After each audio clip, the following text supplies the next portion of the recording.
I mentioned this last night.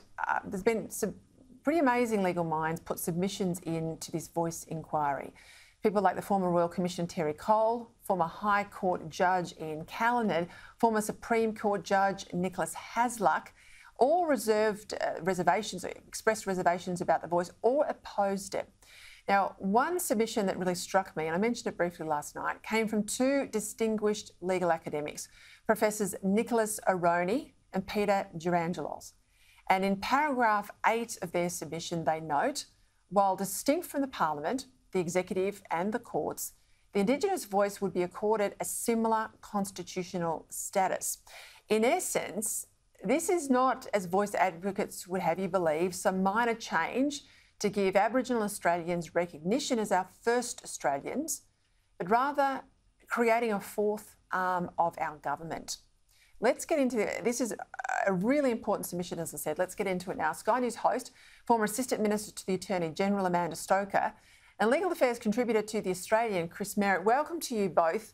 I'm sure you have all gone through these submissions like I have, Amanda and Chris, but I think this one struck me the most. Amanda, these are two very mainstream, highly regarded legal academics. They're not pushing any particular agenda. This is a very concerning proposal.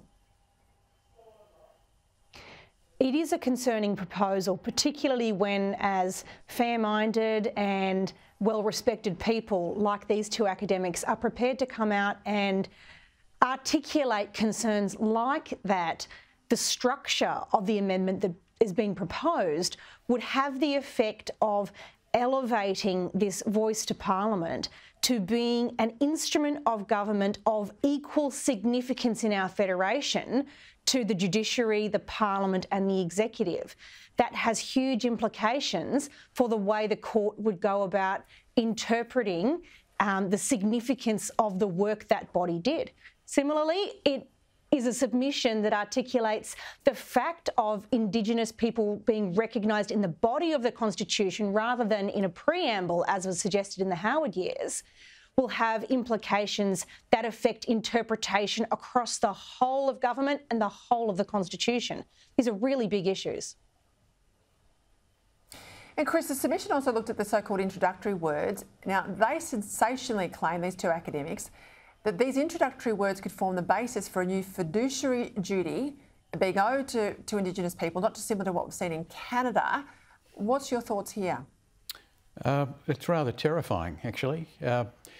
If you think about what a fiduciary duty involves, it means the person who's covered by that fiduciary duty needs to put someone else's interests above their own. So the Commonwealth of Australia would need to put someone else's interests, Aboriginal and Torres Strait Islander people, their interests above their own interests. It would clearly restrict the sovereign power of the Commonwealth in a way that nobody has even considered. It's very, very worrying. Amanda, you've done a few parliamentary inquiries in the past. I made the comment last night and Tony Abbott backed it in as well. He said, nothing like this has happened before at this pace. It's rushed. This is a massive constitutional change. Not only is the Legislative Committee rushed, but we've also not had the usual constitutional rhythm. You know, we haven't had a constitutional convention or all the other sunlight put on a proposal of this magnitude. What's your thoughts? It's really important that the Australian people, in all of its different parts and from all different political perspectives, are able to get on the same page about anything that would touch a document of the significance for this country as the Constitution. That's what a constitutional convention does. And the fact that we haven't had it speaks to the partisan nature of the way that this debate has been conducted. And that's reflected in the fact that we haven't had equal deductible gift recipient status provided for the yes and the no cases. We've had pushback on the idea that there should be equal treatment in the way that the arguments are presented. The Albanese government went so far as to describe funding a no side of the argument as equivalent to funding racism. I mean, this is the kind of thumb on the scales kind of approach that's been taken to bringing the Australian people on the journey that is necessary to go to a referendum. And it's tainted the entire process to the point at which one would be forgiven for questioning its legitimacy.